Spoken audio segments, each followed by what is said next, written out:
नमस्ते बजी। अगर आप भी अपनी छुपी भावनाओं को समझना चाहते हैं और अपने रिश्ते को समझना चाहते हैं तो मुझसे जुड़े। हर वीडियो एक नई कहानी बताता है, एक नई सोच लाता है। चैनल को सब्सक्राइब करें और मेरे साथ इस यात्रा में शामिल हों, जहां आपको खुद का एहसास होगा। अलग अलग कहानियां बताई जा रही हैं। भारत की आजादी की लड़ाई में एक महान व्यक्तित्व नेताजी सुभाष चंद्र बोस के मनोरम जीवन और स्थायी विरासत का अन्वेषण करें, जिनकी रहस्यमयी गुमशुदगी पीढ़ियों को आकर्षित करती रहती है। नेताजी सुभाष चंद्र बोस का जन्म 23 जनवरी 1897 को कटक, उड़ीसा में हुआ था, जो उस समय ब्रिटिश भारत का हिस्सा था। उनके माता पिता जानकीनाथ बोस और प्रभावती देवी थे। जानकीनाथ बोस एक प्रमुख वकील थे और प्रभावती देवी एक प्रतिष्ठित परिवार से थीं जो सार्वजनिक सेवा में अपनी भागीदारी के लिए जाने जाते थे। एक सुशिक्षित और राजनीतिक रूप से जागरूक परिवार में बोस के पालन पोषण ने बाद में भारतीय स्वतंत्रता आंदोलन में उनकी भागीदारी को प्रभावित किया। सुभाष चंद्र बोस के पिता जानकीनाथ बोस एक सफल वकील और भारतीय राष्ट्रवाद के समर्थक थे, जबकि उनकी मां प्रभावती देवी सार्वजनिक सेवा और सक्रियता की परंपरा वाले परिवार से थीं। अपने माता पिता के मूल्यों के प्रति बोस के प्रारंभिक परिचय और सामाजिक कार्यों के प्रति समर्पण ने ब्रिटिश शासन से भारत की आजादी के लिए लड़ने की उनकी अपनी प्रतिबद्धता को आकार दिया। ऐसे माहौल में बड़े होने से उनमें देशभक्ति की प्रबल भावना और अपने देश की सेवा करने की इच्छा पैदा हुई, जिसने अंततः उन्हें भारतीय स्वतंत्रता आंदोलन के सबसे प्रमुख नेताओं में से एक बना दिया। नेताजी सुभाष चंद्र बोस ने अपनी प्रारंभिक शिक्षा उड़ीसा के कटक में प्रोटेस्टेंट यूरोपियन स्कूल, वर्तमान स्टीवर्ट हाई स्कूल, में पूरी की। बाद में उन्होंने उसी शहर में रेवेंशॉ कॉलेजिएट स्कूल में दाखिला लिया। उच्च शिक्षा के लिए बोस कलकत्ता, अब कोलकाता, के प्रेसिडेंसी कॉलेज में पढ़ने गए, जहां उन्होंने अकादमिक रूप से उत्कृष्ट प्रदर्शन किया और पाठ्येतर गतिविधियों में सक्रिय रूप से भाग लिया। अपनी स्नातक की पढ़ाई पूरी करने के बाद उन्होंने 1919 में भारतीय सिविल सेवा परीक्षा में शामिल होने के लिए इंग्लैंड की यात्रा की। इंग्लैंड में रहते हुए उन्होंने कैम्ब्रिज विश्वविद्यालय के फिट्जविलियम कॉलेज में अपनी पढ़ाई जारी रखी, जहां उन्हें एक प्रमुख राजनीतिक सिद्धांतकार हैरोल्ड लास्की द्वारा मार्गदर्शन दिया गया था। कैम्ब्रिज में बोस के समय ने उन्हें विभिन्न राजनीतिक विचारधाराओं से अवगत कराया और भारतीय राष्ट्रवाद और स्वतंत्रता के लिए उनके जुनून को और बढ़ाया। कलकत्ता के प्रेसिडेंसी कॉलेज में अपने समय के दौरान सुभाष चंद्र बोस पूरे भारत में व्याप्त राष्ट्रवादी उत्साह से गहराई से प्रभावित थे। वह छात्र राजनीति में शामिल हो गए और भारतीय राष्ट्रीय कांग्रेस में शामिल हो गए, जहां उन्होंने खुद को चित्तरंजन दास और मोतीलाल नेहरू के नेतृत्व वाले अधिक कट्टरपंथी गुट के साथ जोड़ लिया। इंग्लैंड में अपनी पढ़ाई पूरी करने के बाद बोस भारत लौट आए और स्वतंत्रता संग्राम में तेजी से शामिल हो गए। वह तेजी से भारतीय राष्ट्रीय कांग्रेस के रैंकों में उभरे और 1938 में और फिर 1939 में पार्टी के अध्यक्ष के रूप में चुने गए। हालांकि कांग्रेस नेतृत्व, विशेषकर गांधी के साथ वैचारिक मतभेदों के कारण, बोस ने 1939 में राष्ट्रपति पद से इस्तीफा दे दिया। अपने इस्तीफे के बाद बोस ने ब्रिटिश शासन से पूर्ण स्वतंत्रता की वकालत करने वाली एक राजनीतिक पार्टी फॉरवर्ड ब्लॉक की स्थापना की। उन्होंने भारत के हित के लिए अंतर्राष्ट्रीय समर्थन भी मांगा और अंततः द्वितीय विश्व युद्ध के दौरान भारत को ब्रिटिश उपनिवेशवाद से मुक्त कराने में मदद के लिए धुरी शक्तियों से सहायता मांगी। बोस की यात्रा उन्हें जर्मनी और जापान सहित विभिन्न देशों में ले गई, जहां उन्होंने धुरी शक्तियों के समर्थन से भारतीय राष्ट्रीय सेना (INA) का गठन किया। INA में बोस के नेतृत्व और उनकी प्रसिद्ध रैली "मुझे खून दो और मैं तुम्हें आजादी दूंगा" ने भारतीय सैनिकों और नागरिकों को समान रूप से प्रेरित किया। हालांकि दक्षिण पूर्व एशिया में INA का सैन्य अभियान अपने इच्छित लक्ष्यों को प्राप्त नहीं कर सका, लेकिन स्वतंत्रता आंदोलन में बोस के योगदान और स्वतंत्र भारत के उनके दृष्टिकोण ने लाखों लोगों को प्रेरित किया। दुखद रूप से बोस का जीवन तब समाप्त हो गया जब 1945 में रहस्यमय परिस्थितियों में एक विमान दुर्घटना में उनकी मृत्यु हो गई।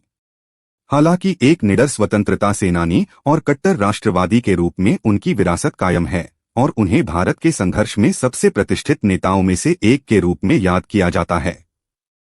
आजादी। नेताजी सुभाष चंद्र बोस ने अपना जीवन भारत की सेवा में समर्पित कर दिया और देश की आजादी की लड़ाई में महत्वपूर्ण भूमिका निभाई। ब्रिटिश औपनिवेशिक शासन के खिलाफ भारत की लड़ाई को आकार देने में उनका योगदान विविध और प्रभावशाली था। भारतीय राष्ट्रीय कांग्रेस में नेतृत्व ब्रिटिश शासन से पूर्ण स्वतंत्रता की वकालत करते हुए बोस भारतीय राष्ट्रीय कांग्रेस के भीतर प्रमुखता से उभरे। उन्होंने 1938 में और फिर 1939 में पार्टी के अध्यक्ष के रूप में कार्य किया, जहां उन्होंने महात्मा गांधी के उदारवादी नेतृत्व को चुनौती दी और स्वतंत्रता प्राप्त करने के लिए अधिक आक्रामक रणनीति की वकालत की। फॉरवर्ड ब्लॉक का गठन वैचारिक मतभेदों के कारण भारतीय राष्ट्रीय कांग्रेस से इस्तीफे के बाद बोस ने 1939 में फॉरवर्ड ब्लॉक की स्थापना की। यह राजनीतिक दल कट्टरपंथी राष्ट्रवाद के लिए खड़ा था और किसी भी आवश्यक माध्यम से ब्रिटिश शासन से पूर्ण स्वतंत्रता प्राप्त करने की दिशा में काम किया। भारतीय राष्ट्रीय सेना (INA) का गठन बोस के सबसे महत्वपूर्ण योगदानों में से एक 1942 में भारतीय राष्ट्रीय सेना का गठन था। द्वितीय विश्व युद्ध के दौरान निर्वासन में रहते हुए बोस ने सहायता के लिए जर्मनी और जापान जैसी धुरी शक्तियों से समर्थन मांगा। ब्रिटिश उपनिवेशवाद से भारत की मुक्ति। INA में युद्ध के भारतीय कैदी और दक्षिण पूर्व एशिया में रहने वाले नागरिक शामिल थे जो ब्रिटिश सेनाओं के खिलाफ धुरी शक्तियों के साथ लड़ने के लिए प्रतिबद्ध थे। रैली की पुकार और प्रेरणा। बोस की प्रसिद्ध रैली "मुझे खून दो और मैं तुम्हें आज़ादी दूंगा" ने लाखों भारतीयों को स्वतंत्रता के संघर्ष में शामिल होने के लिए प्रेरित किया। उनके करिश्माई नेतृत्व और अटूट समर्पण ने सैनिकों और नागरिकों दोनों को प्रेरित किया, जिससे ब्रिटिश शासन के खिलाफ लड़ाई में तात्कालिकता और दृढ़ संकल्प की भावना पैदा हुई। अंतर्राष्ट्रीय वकालत। बोस ने भारत के स्वतंत्रता आंदोलन के लिए अंतर्राष्ट्रीय समर्थन जुटाने के लिए बड़े पैमाने पर यात्रा की। उन्होंने भारत के हित के लिए सहायता और मान्यता की मांग करते हुए दुनिया भर के नेताओं और सरकारों से संपर्क किया। उनके प्रयासों ने वैश्विक मंच पर भारत के संघर्ष के बारे में जागरूकता बढ़ाई और देश की आज़ादी के लिए समर्थन जुटाने में मदद की। साहस और बलिदान की विरासत। बोस का जीवन और विरासत साहस, बलिदान और स्वतंत्रता और राष्ट्रवाद के आदर्शों के प्रति अटूट प्रतिबद्धता का प्रतीक है। कई चुनौतियों और असफलताओं का सामना करने के बावजूद वह 1945 में एक विमान दुर्घटना में अपनी असामयिक मृत्यु तक भारत की स्वतंत्रता की खोज में दृढ़ रहे। बोस की विरासत भारतीयों की पीढ़ियों को प्रेरित करती रही है और उन लोगों की अदम्य भावना की याद दिलाती है जो भारत के लिए लड़े थे। स्वतंत्रता। सुभाष चंद्र बोस को भारतीय लोग प्यार से नेताजी कहकर बुलाते हैं। इस शब्द का अंग्रेजी में अनुवाद सम्मानित नेता या नेता होता है। यह शीर्षक उस गहरी श्रद्धा और प्रशंसा को दर्शाता है जो बोस ने अपने नेतृत्व, करिश्मा और भारत के स्वतंत्रता संग्राम के प्रति अटूट प्रतिबद्धता के माध्यम से अर्जित की थी। सुभाष चंद्र बोस को नेताजी क्यों कहा जाता है? इसके पीछे कई कारक योगदान करते हैं। नेतृत्व और करिश्मा। बोस के पास असाधारण नेतृत्व गुण और करिश्मा था जिसने लोगों को अटूट भक्ति के साथ उनका अनुसरण करने के लिए प्रेरित किया। जनता से जुड़ने और उन्हें स्वतंत्रता के लिए एकजुट करने की उनकी क्षमता ने उन्हें व्यापक सम्मान और प्रशंसा दिलाई, जिसके कारण उन्हें नेताजी की उपाधि मिली। भारतीय राष्ट्रीय आंदोलन में भूमिका। बोस ने भारतीय स्वतंत्रता आंदोलन में एक महत्वपूर्ण भूमिका निभाई। भारतीय राष्ट्रीय कांग्रेस के भीतर एक प्रमुख नेता के रूप में कार्य किया और बाद में फॉरवर्ड ब्लॉक और भारतीय राष्ट्रीय सेना (INA) की स्थापना की।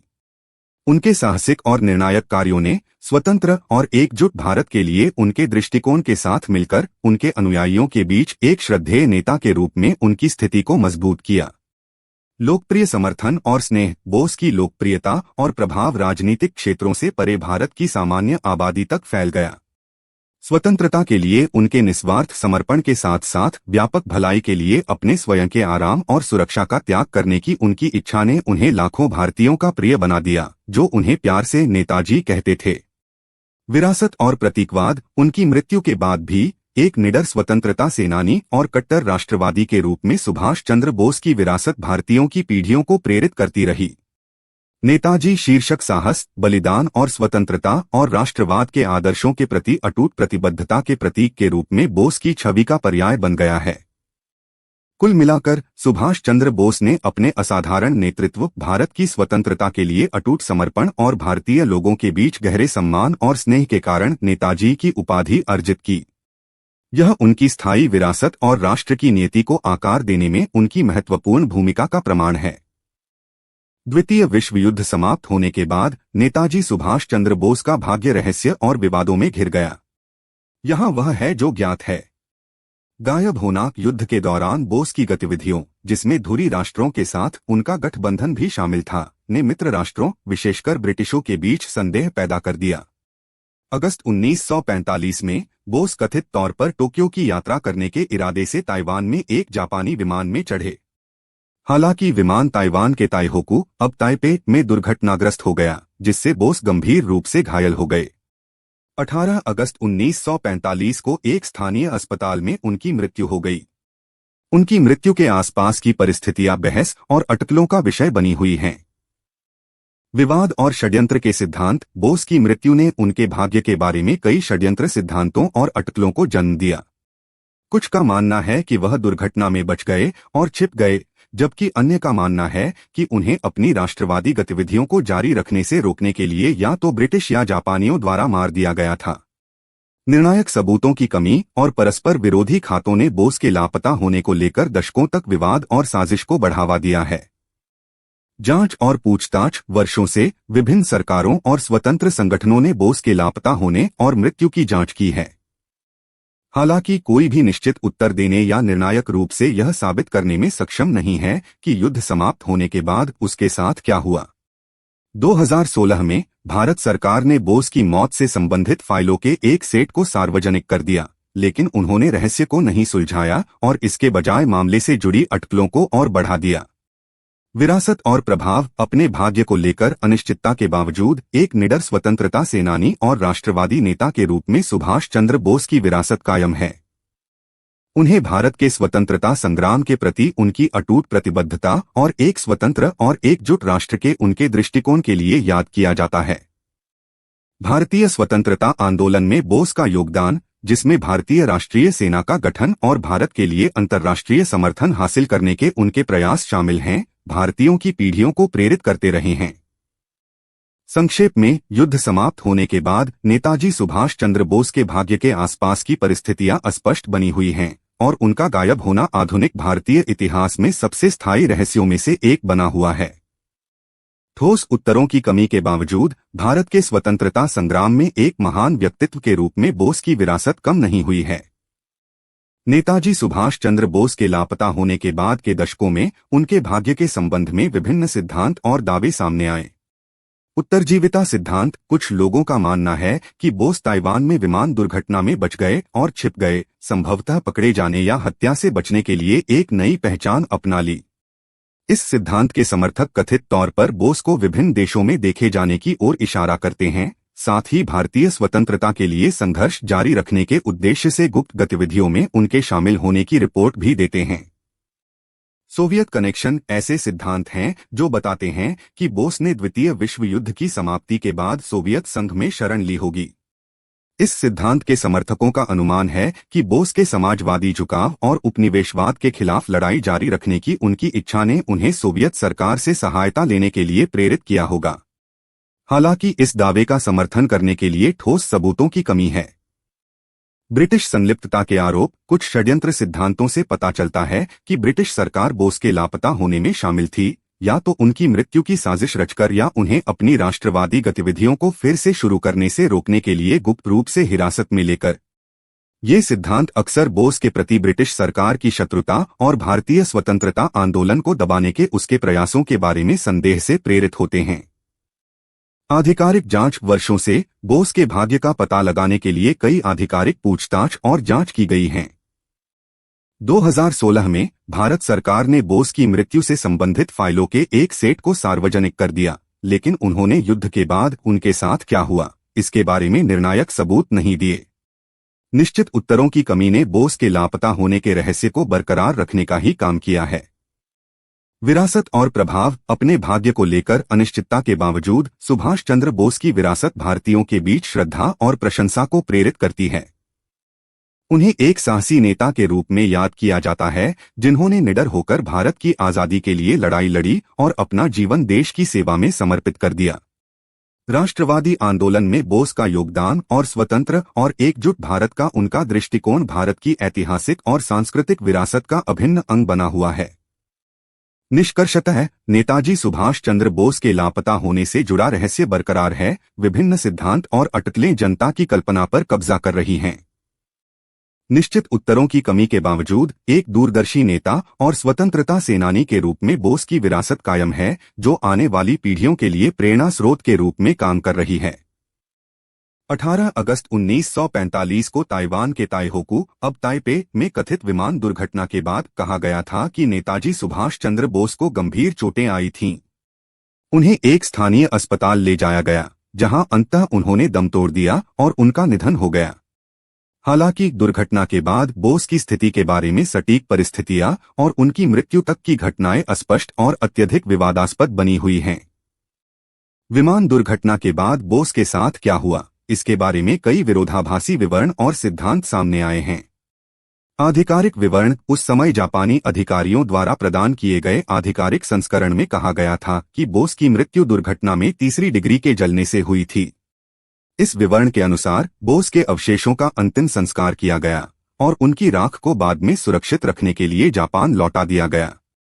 उत्तरजीविता सिद्धांत आधिकारिक संस्करण के बावजूद कई सिद्धांत और दावे प्रसारित हुए हैं जो बताते हैं कि बोस दुर्घटना में बच गए होंगे और छिप गए होंगे। इस सिद्धांत के कुछ समर्थक युद्ध के बाद बोस को विभिन्न देशों में कथित रूप से देखे जाने की ओर इशारा करते हैं, जबकि अन्य सुझाव देते हैं कि उन्होंने पकड़े जाने या हत्या से बचने के लिए एक नई पहचान अपनाई होगी। षड्यंत्र के सिद्धांत पिछले कुछ वर्षों में ब्रिटिश, जापानियों और यहां तक कि बोस के अपने समर्थकों सहित विभिन्न दलों को शामिल करने वाले षड्यंत्र के सिद्धांत सामने आए हैं। कुछ सिद्धांतों का सुझाव है कि बोस की मृत्यु ब्रिटिश सरकार द्वारा उन्हें उनकी राष्ट्रवादी गतिविधियों को फिर से शुरू करने से रोकने के लिए करवाई गई होगी, जबकि अन्य जापानियों या बोस के अपने अनुयायियों द्वारा बेईमानी का आरोप लगाते हैं। सोवियत कनेक्शन ऐसे सिद्धांत भी हैं जो बताते हैं कि बोस ने द्वितीय विश्व युद्ध की समाप्ति के बाद सोवियत संघ में शरण ली होगी। इस सिद्धांत के समर्थकों का अनुमान है कि बोस के समाजवादी झुकाव और उपनिवेशवाद के खिलाफ लड़ाई जारी रखने की उनकी इच्छा ने उन्हें सोवियत सरकार से सहायता लेने के लिए प्रेरित किया होगा। दशकों की अटकलों और जांच के बावजूद विमान दुर्घटना के बाद नेताजी सुभाष चंद्र बोस के साथ क्या हुआ, इस सवाल का निश्चित रूप से उत्तर देने के लिए कोई निर्णायक सबूत सामने नहीं आया है। उनके भाग्य से जुड़ा रहस्य उनकी विरासत के सबसे स्थायी और विवादास्पद पहलुओं में से एक बना हुआ है, जिसने इतिहासकारों, शोधकर्ताओं और जनता के बीच चल रही बहस और अटकलों को हवा दी है। विमान दुर्घटना में नेताजी सुभाष चंद्र बोस की कथित मृत्यु के बाद के वर्षों में कई अतिरिक्त विवरण और सिद्धांत सामने आए हैं। खातों में विसंगतियां, बोस के भाग्य के आसपास के रहस्य में योगदान देने वाला एक कारक दुर्घटना की परिस्थितियों और उसके बाद बोस की स्थिति के बारे में प्रत्यक्षदर्शी खातों और आधिकारिक रिपोर्टों में स्थिरता की कमी है। परस्पर विरोधी साक्ष्यों और उपलब्ध साक्ष्यों में विसंगतियों के कारण निश्चित रूप से सत्य का पता लगाना कठिन हो गया है। छिपाने का आरोप कुछ इतिहासकारों और शोधकर्ताओं ने आरोप लगाया है कि बोस की मृत्यु के आसपास की सच्ची घटनाओं को छिपाने के लिए कुछ दलों द्वारा जानबूझकर प्रयास किया गया था। इससे सरकार की संलिप्तता का संदेह पैदा हो गया है, विशेष रूप से ब्रिटिश और जापानी अधिकारियों द्वारा, जिनके पास ऐसी जानकारी को दबाने के इरादे हो सकते हैं जिसका युद्ध के बाद के राजनीतिक हितों पर प्रभाव पड़ सकता है। खोजी प्रयास वर्षों से विभिन्न सरकारों और स्वतंत्र संगठनों ने बोस के लापता होने और मृत्यु की जांच और पूछताछ की है। इन प्रयासों में सरकारी फाइलों को सार्वजनिक करना, उपलब्ध साक्ष्यों का फोरेंसिक विश्लेषण और संबंधित घटनाओं की जानकारी रखने वाले चश्मदीदों और जीवित व्यक्तियों के साक्षात्कार शामिल हैं। हालांकि इन जांचों से कोई निश्चित उत्तर सामने नहीं आया है, जिससे बोस के भाग्य को लेकर रहस्य और भी बढ़ गया है। विरासत और सांस्कृतिक प्रभाव उनकी मृत्यु को लेकर अनिश्चितता के बावजूद नेताजी सुभाष चंद्र बोस की विरासत भारतीय लोगों के बीच गहराई से जुड़ी हुई है और श्रद्धा और प्रशंसा का विषय बनी हुई है। उन्हें भारतीय स्वतंत्रता आंदोलन के नायक और साहस, बलिदान और स्वतंत्रता और राष्ट्रवाद के आदर्शों के प्रति अटूट प्रतिबद्धता के प्रतीक के रूप में मनाया जाता है। निष्कर्षतः विमान दुर्घटना के बाद नेताजी सुभाष चंद्र बोस का क्या हुआ, यह प्रश्न अभी भी अनसुलझा है और उनका गायब होना आधुनिक भारतीय इतिहास में सबसे स्थायी रहस्यों में से एक बना हुआ है। परस्पर विरोधी वृत्तांत, छुपाने के आरोप और निर्णायक सबूतों की कमी ने बोस के भाग्य के बारे में साजिश को गहरा करने का काम किया है, जिससे यह सुनिश्चित हो गया है कि उनकी विरासत आने वाली पीढ़ियों की कल्पना को मोहित करती रहेगी।